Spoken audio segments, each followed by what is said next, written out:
आई वडिलांना सांभाळा तरच ग्रामपंचायतमध्ये वारसाची नोंद होईल, अन्यथा होणार नाही, असा वडजी येथील ग्रामपंचायतने महत्त्वपूर्ण ठरावच घेतलाय।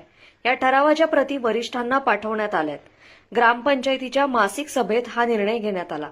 एवढंच नाही तर आई वडिलांना न सांभाळणाऱ्या मुलांच्या वारसासाठी भविष्यात ग्रामपंचायतकडून कुठलीच दखल घेतली जाणार नाही। त्यांना कोणत्याही प्रकारचा दाखला आणि सहीही देण्यात येणार नाही।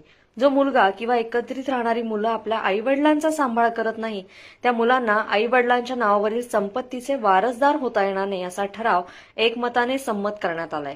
नुकत्याच नोव्हेंबरमध्ये पार पडलेल्या आमच्या ग्रामपंचायतच्या ग्रामसभेत आम्ही एक ऐतिहासिक ठराव घेतला।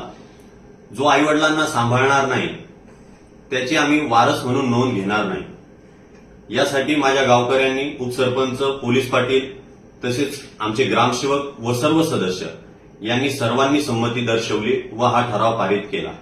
खरं तर सामाजिक संवेदना संपत चाललेल्या असताना धकाधकीच्या जीवनात आई वडील मुलांसाठी खूप काही करतात, पण अशा परिस्थितीत जेव्हा परतफेड करण्याची वेळ येते त्यावेळेस मुलं पाठ फिरवतात। आई वडिलांच्या दवाखान्याचा खर्च, त्यांचे राहण्या खाण्याची सोय व त्यांचे पालनपोषण, वृद्धकाळात त्यांची सेवा करणं खूप गरजेचे असते। पण याच वेळेत जर मुलांनी पाठ फिरवली तर त्यांनी करायचं काय, याच गोष्टीला तडा जावा म्हणून आम्ही हा निर्णय घेतलेला आहे। आई वडिलांना